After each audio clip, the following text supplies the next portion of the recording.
Programme को आखिर तक देखिए, अच्छा लगे तो फिर लाइक, शेयर और सब्सक्राइब कीजिए। वो सिक्योर फील होता है जिंदगी मतलब इस दुनिया में?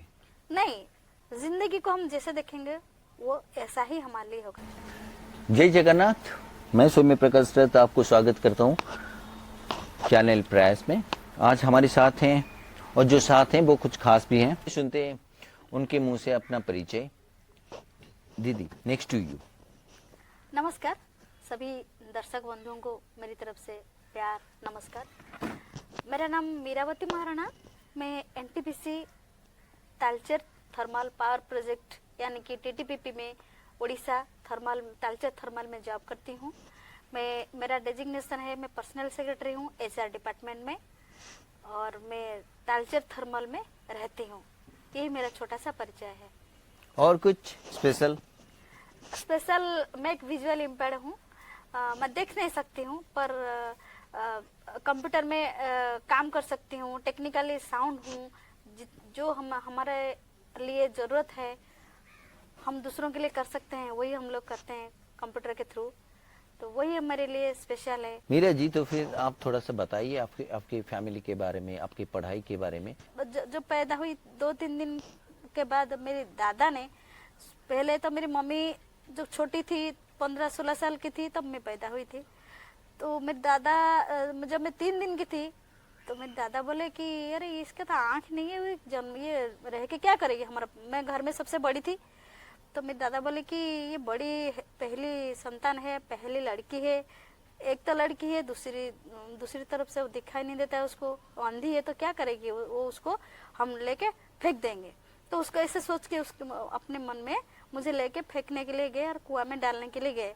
तो मेरी दादी फिर उनके हाथ से मतलब छुड़वा के लाई कि क्यों, अगर कुछ करे ना करे मम्मी पापा तो बोलेगी और कुछ करे ना करे, हमारा घर में कोई संतान नहीं तो ये अकेले संतान पहला संतान है, तो कुछ हो ना हो, कुछ करे ना करे मम्मी पापा तो बोलेगी।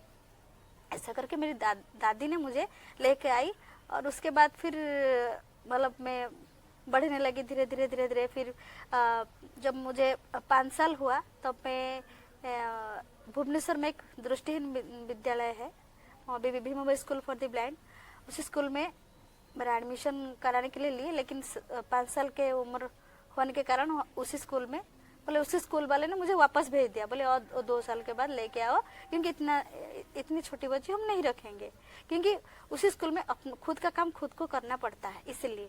अच्छा। तो फिर 7 साल में जब मेरा 7 साल मुझे हुआ, फिर मेरे पापा मुझे लेके गए, वहाँ पे मेरा दाखिल कराया, एडमिशन कराया, इंटरव्यू हुआ। फिर इंटरव्यू मेरा पहला सिलेक्शन हुआ, फिर मेरा एडमिशन हुआ।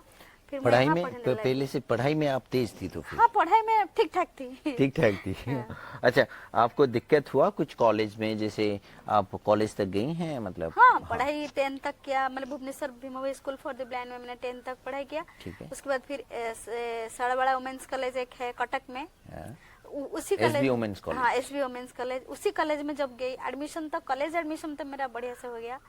लेकिन जो हॉस्टल एडमिशन हुआ तब क्या हुआ था कि मेरी चाची मुझे हॉस्टल अंदर लेके गई, क्योंकि अंदर तो लड़के नहीं जा सकते थे। 3 रूम मुझे रिजेक्ट कर दिया, क्योंकि मुझे देखते ही लोग मतलब बच्चे वहाँ डर जाते थे। उनका मन में ये था कि ये उसको तो दिखाई नहीं देता है, उसका सारा काम हमें करना पड़ेगा। ये सोच के 3 रूम मुझे रिजेक्ट कर दिया। फिर जब चौथा रूम में आई, 4 नंबर रूम में आई, वहाँ पे संगीता मिश्र थे, वो मुझे बोले कि हाँ ये हमारे रूम में रहेगी। तो मेरे मन में बहुत मतलब कॉन्फिडेंस है कि चलो मैं पढ़ पाऊंगी। उससे पहले मेरे मन में ये कॉन्फिडेंस नहीं था कि मुझे शायद ही यहाँ से जाना पड़ेगा या मैं कॉलेज नहीं पढ़ पाऊंगी। ये मेरे मन में सोचा था मैंने। जब उसी रूम में मुझे एक्सेप्ट कर लिया तो उसी रूम में फिर मैं रहने लगी और फिर धीरे धीरे उन लोग मुझे अपना फ्रेंड के हिसाब से हाँ मतलब मानने लगे। फिर मेरा फ्रेंड बन गए। फिर मेरा एक दोस्त है जो कि मेरा बेस्ट फ्रेंड है, उसके वजह से ही मैं उसी कॉलेज में 5 साल रही। और कैसा मेरा दिन कटता था, कैसा मेरा रात कटता था, उसी के वजह से मुझे पता ही नहीं चलता था, क्योंकि उसके साथ मेरा खाना पीना सोना और घूमना हर काम मेरे उसी के साथ होता था। उसका नाम है मधुस्मिता रथ। वो बहुत ही मेरी माइंड रीडिंग कर सकती है वो, मतलब कर सकती थी। मुझे कभी भूख होने से मुझे खाना खिलाती थी। तो मेरा कहने का मतलब है कि मेरे फ्रेंड्स लोग बहुत अच्छे थे। 5 साल मेरा कैसे बीता कॉलेज में, अच्छा नहीं, मतलब पता नहीं चला मुझे। संघर्ष तो बहुत रहा। उसके बाद कॉलेज के बाद फिर मैंने टीचर्स ट्रेनिंग किया। मैंने सोचा कि शायद टीचरशिप कर पाऊँ, ये सोच के मैंने 2001 में 2001 में मैंने टीचर्स ट्रेनिंग किया। फिर मैं एक उत्कल दृष्टिहीन संघ भुवनेश्वर में है, OAB Odisha association for the blind, वहाँ पे मैंने एक ट्रांसक्रिप्शन प्रोजेक्ट में काम किया 6 महीने तक। क्योंकि घर में रहना मुझे अच्छा नहीं लगता था, मतलब बर्डन लगता था। तो वहाँ पे सिर्फ 2 टाइम खाने के लिए मैंने 20 रुपया इनकम करती थी। सुबह 10 रुपया, शाम को 10 रुपया। मीन्स 2 टाइम 2 मील का रेट था उस टाइम में 20 रुपया। तो सिर्फ 20 रुपया में 2 मील खाने के लिए मैंने 6 महीने के लिए ट्रांसक्रिप्शन प्रोजेक्ट में काम किया। उसमें क्या करती थी आप? उसमें हम ब्रेल, नॉर्मल किताब को ब्रेल में हम लोग कन्वर्ट करते थे।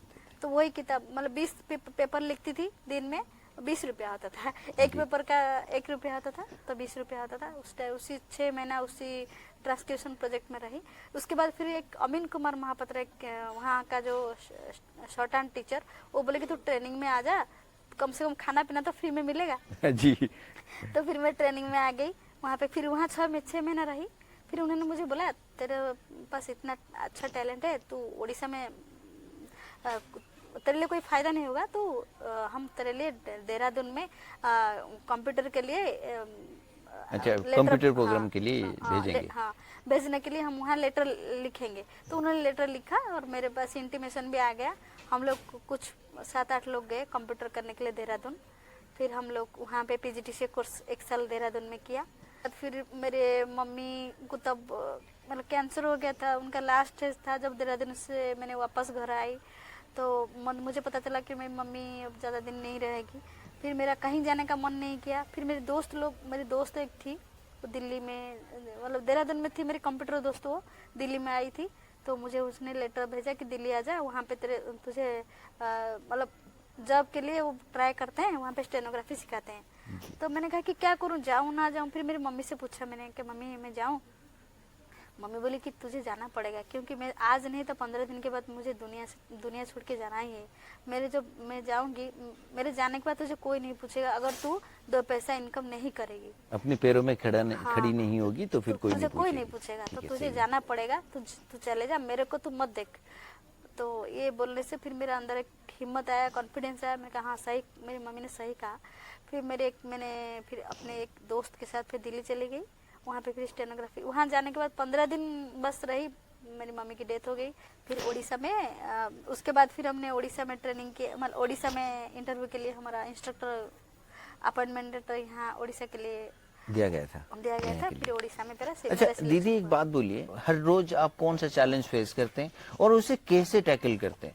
चैलेंज तो बहुत कुछ आता है, हर दिन कुछ ना कुछ छोटे छोटे चैलेंज आते हैं, लेकिन हम उसको टैकल कर लेते हैं, मतलब आराम से कर लेते हैं। हम लोगों ने देखा कि आपका परिवार है, आपका फैमिली है, तो फैमिली एंड ऑफिस दोनों को आपको कैसे बैलेंसिंग कैसे कर लेते हैं आप? बैलेंस हमें करना पड़ता है। बैलेंस इसलिए कि प्रोफेशन, सोशल लाइफ, जो इंसान दोनों को एक साथ लेके चलता है ना, वो चलने में बहुत मुश्किल होती है।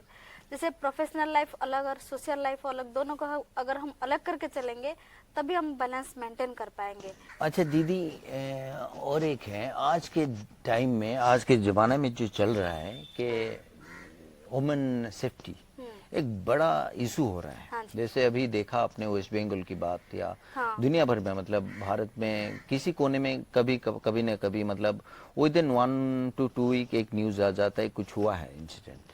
उस सभी चीजों को आप मिला के आपको सिक्योर फील होता है जिंदगी, मतलब इस दुनिया में?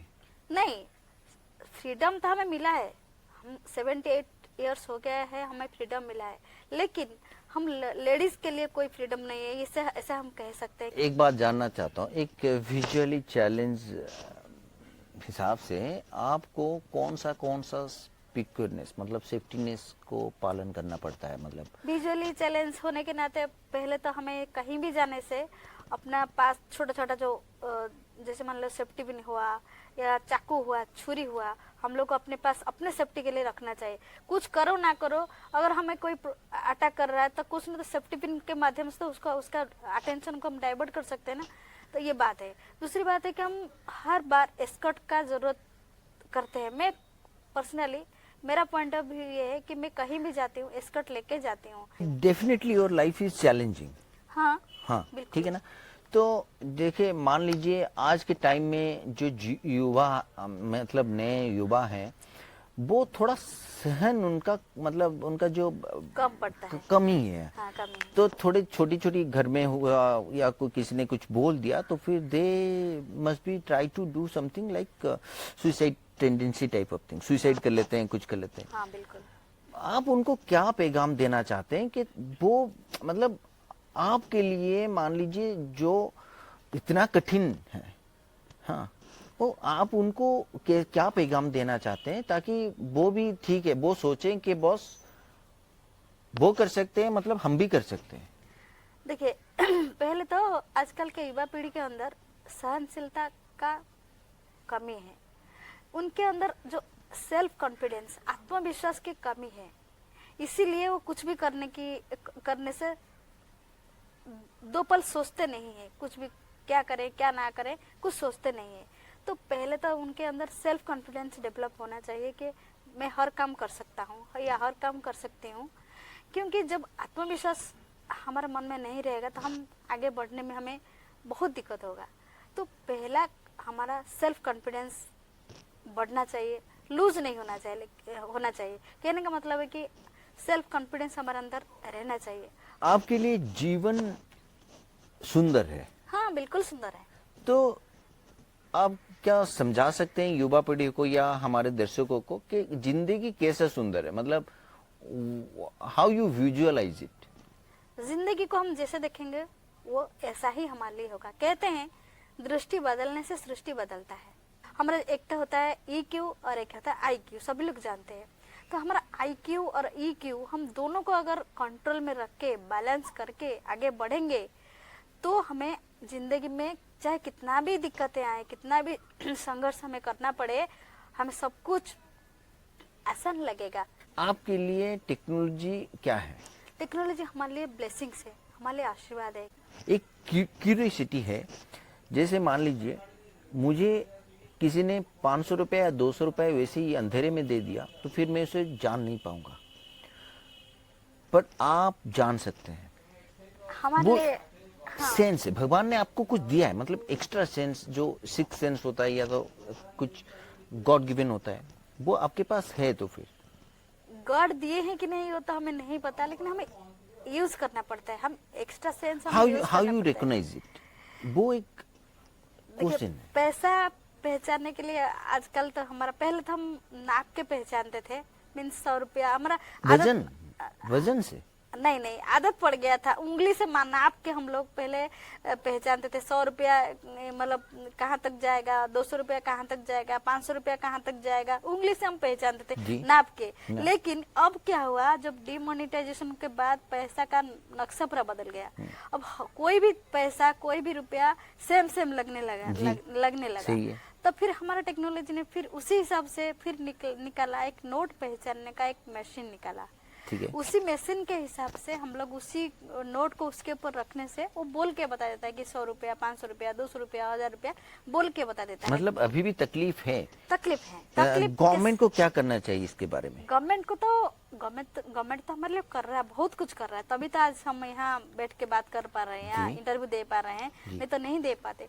और गवर्नमेंट के लिए ही सब कुछ। गवर्नमेंट को और थोड़ा ध्यान देना चाहिए कि कुछ वेबसाइट हमारा एक्सेसिबल नहीं है, जो कि उसको एक्सेसिबल करना चाहिए। जैसे IRCTC में कुछ टिप्स है, मतलब कुछ जैसे कैप्चा आता है, कभी कभी मतलब हमारा जो जॉब एक्सेस विद स्पीच, एक कंप्यूटर जिसके माध्यम से हम करते हैं उसको जॉज बोलते हैं। कभी कभी जॉज सपोर्ट नहीं कर पाता है, मतलब जो अच्छा, कंप्यूटर- बुकिंग टाइम या ऐसा कुछ? कम, हाँ, बुकिंग टाइम में कभी कभी क्या होता है, टाइम आउट हो जाता है क्योंकि हम सुन के करते हैं। तो इसी वजह से गवर्नमेंट को थोड़ा ध्यान देना चाहिए। जैसे मान लीजिए 2 मिनट में टिकट करना है, मतलब और थोड़ा सा टेक्नोलॉजी बढ़ेगा तो फिर अच्छा होगा। हमारे तो हिसाब से टेक्नोलॉजी को एक्सेस करना चाहिए। कहने का मतलब है हमारे हिसाब से टेक्नोलॉजी को थोड़ा एक्सेस करने से हम और Easy अच्छी तरह- करना- हाँ, easy होना easy चाहिए, होने से easy होना और चाहिए। हम अच्छी तरह इस टेक्नोलॉजी का इस्तेमाल कर पाएंगे। आप कुछ पैगाम देना चाहते हैं? ह्यूमैनिटी होना चाहिए हर किसी के अंदर कि पहले तो जो भी मतलब दिव्यांग होते हैं, जो भी विजुअल चैलेंज होते हैं, जो हम लोग हैं, पहले तो कोई भी इंसान को हम अलग नहीं सोचना चाहिए। नॉर्मल लोगों को ये नहीं सोचना चाहिए कि हमें दिखता नहीं तो हम आपसे अलग है, हम नॉर्मल लोगों से अलग है। पहले तो सोचना चाहिए कि ये एक इंसान है। अच्छा, आपके बच्चे कितने हैं? मेरे एक ही बच्ची है। मैंने कभी देखा नहीं आप सीरियस होते हुए। क्यों आप serious हर वक्त होंगे? हंसते रहते हैं। कुछ राज है क्या? मतलब राज कुछ नहीं, वही दुनिया में जाना ही है, कभी ना कभी एक दिन जाना ही है। तब जिंदगी देखिए हमारे हाथ में तो कुछ नहीं है। एक जन्म है, एक मृत्यु है, एक दिन पैदा हुए हैं, एक दिन जाएंगे। इन बीच में 2 चीज हम कर सकते हैं, या तो नकारात्मक सोच लेके दुखी दुखी से जिएंगे, या तो सकारात्मक सोच लेके खुशी खुशी से जिएंगे। जब हमारे पास 2 रास्ते पड़े हैं तो हम उस खुशी वाला रास्ता व पॉजिटिव सोच को क्यों अपनाएंगे, क्यों नहीं अपनाएंगे? उसमें तो हमारा नुकसान नहीं बरम फायदा ही फायदा होता है। तबीयत ठीक रहता है, माइंड बॉडी दोनों हमारा फिट रहता है, तो हम फिट एंड फाइन क्यों नहीं रहेंगे? कान देखा आपने? श्रीकांत बोला हाँ बिल्कुल देखा, हॉल में जाके देखा। कैसा लगा? बहुत अच्छा लगा, बहुत मोटिवेशनल पिक्चर था। मुझे भी बहुत प्यारा लगा। श्रीकांत भी बहुत ही अच्छा लड़का है, बहुत सेल्फ कॉन्फिडेंस उसके यू अंदर है। मेट?